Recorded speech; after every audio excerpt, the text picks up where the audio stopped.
iyadoo magaalada Jabuuti xarunta wadanka Jamhuuriyadda Jabuuti oo shalay ka furmay shirka dib u heshiisiinta ee u dhaxeeya dawladda federaalka Soomaaliya iyo Somaliland ayaa waxa laga soo saaray warmurtiyeed ku qotoma in la xoojiyo wada shaqaynta labada dhinac isla markaana la xoojiyo wada jirka iyo midnimada ummadda Soomaaliyeed. go'aamadii ka soo baxay shirkaasi waxa kamid ahayd in la dhiso guddi farsamo oo ka shaqeeya ambaqaadista go'aankii ka soo baxay shirkii shalay iyo shirarkii ku horeeyay hore u dhaxmaray dawladda federaalka iyo Somaliland. madaxweynaha Jamhuuriyadda Federaalka Soomaaliya Mudane Maxamed Cabdullaahi Farmaajo, ra'iisul wasaaraha xukuumadda federaalka Soomaaliya Mudane Xasan Cali Khayre, gudoomiyaha golaha shacabka Maxamed Mursal Sheekh Cabdiraxmaan, madaxweynaha Somaliland Muuse Biixi Cabdi iyo madaxweynaha Jamhuuriyadda Jabuuti oo martigeliyay shirka ayaa si wada jir ah u furay dhaqangelinta go'aamadii ka soo baxay shirkii shalay oo ugu muhiimsanayd in la dhiso guddiyo farsamo heer wasiir kuwaas oo ka shaqeeya in la fuliyo go'aamadii ka soo baxay shirkii shalay iyo waxyaabaha ka dhiman, sidoo kale dib loogu laabto waxyaabihii ka dhaqan gali waayay heshiisyadii hore u dhaxmaray dawladda federaalka Soomaaliya iyo Somaliland. madaxweynaha Jamhuuriyadda Federaalka Soomaaliya Mudane Maxamed Cabdullaahi Farmaajo oo shirka ka jeediyay hadal kooban ayaa kula dardaarmay lamada dhinac ee ka kala socda dawladda federaalka Soomaaliya iyo Somaliland ee loo saaray dhaqangelinta go'aamadii shirkii shalay kuwii ka horeeyay inay mas'uuliyad la uga shaqeeyaan danaha shacabka Soomaaliyeed isla markaana ay noqdaan kuwa taariikh reeba shacabka Soomaaliyeedna ay xasuusan doonaan. shirkaani insha Allah waxaan rajaynayaa inuu noogu dhamaado guul oo aan uga farxino shacabkeena Soomaaliyeed meel kasta ay joogaan. maxaa yeelay waxaan ka hadlaynaa sidii loo walaaloobi lahaa, wax loo wada qabsan lahaa, si dhab ah loo wada hadli lahaa. shirkaana runtii qabanqaabadiisa dhawaan ma ahayn. sanadkii la soo dhaafay yaan kala hadlay madaxweynaha walaalkeen Ismaaciil Margeelle, waxay ahayd inuu qabsoomo Oktoobartii la soo dhaafay oo isagu ka shaqeeyay laakiin ma suroobin. waxaan ku iri madaxweynuhu 20 sano ya carta laga joogaa xorriyadda markaan qaadanayna waxa laga joogaa 30 sano sanadka soo socda 2020 sanadkan aan ku jirno. 30 sano waa wada joognay dib iyo dheefba. 30 sano waa burbursaneen oo adduunkan ugu liidanay meel xun yaan naalay.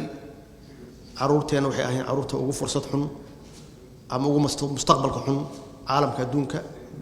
wax walba oo bini aadamku horumarana meesha ugu hooseysan yaan joognay. haddii noqoto waxbarasho, caafimaad, horumar,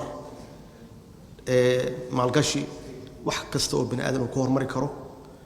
ummadda Soomaaliyeed annagoo ah ummad aad u caqli badan, u xigmad badan, u taariikh fiican, wax walba wadaagna, laakiin caalamku waxaan ka galnay wax walbaba meesha ugu hooseysa.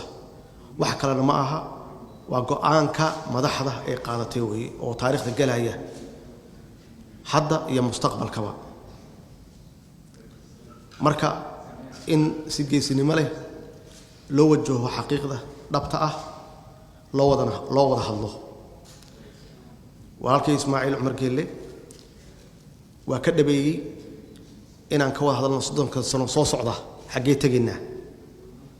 30 sano waa wada joognay, 30 sano waa kala maqreen. kan soo socda caruurteena maxaan uga tagnaa dhaxal iyo mustaqbal weeye waxa guddigan loo sameeyay.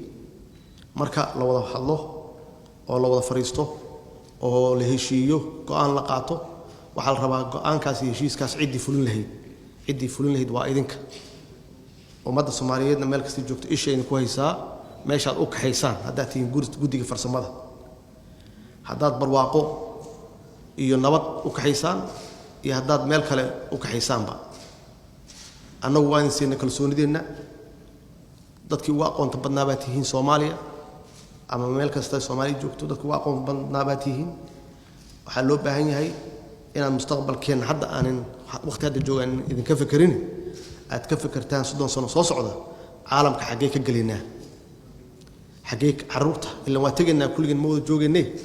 dadka halkan fadhiya 30 sano ma aqaano inta naga hari doonta, laakiin kuwa hadda jooga dhalanaya maxaan uga tagnaa oo mustaqbal ah gacantiina ku jirtaa. annaguna taageeradeena waa haysataan. waxaan idin rajaynaynaa guul, waxaan idin rajaynaynaa is-afgarad iyo oo waaltinimo ku dheehan. dadaalada dowladda Soomaaliya ay ku doonayso ama ku fulinayso qorshaheeda loogu magac daray dib u heshiisiin isla markaana si dhab ah la isku dul istaagayo waxyaabihii keenay shakiga iyo kala qoobnaanta bulshada Soomaaliyeed. Nasra Bashiir Cali, warbaahinta qaranka, magaalada Jabuuti, wadanka Jamhuuriyadda Walaalaha Jabuuti.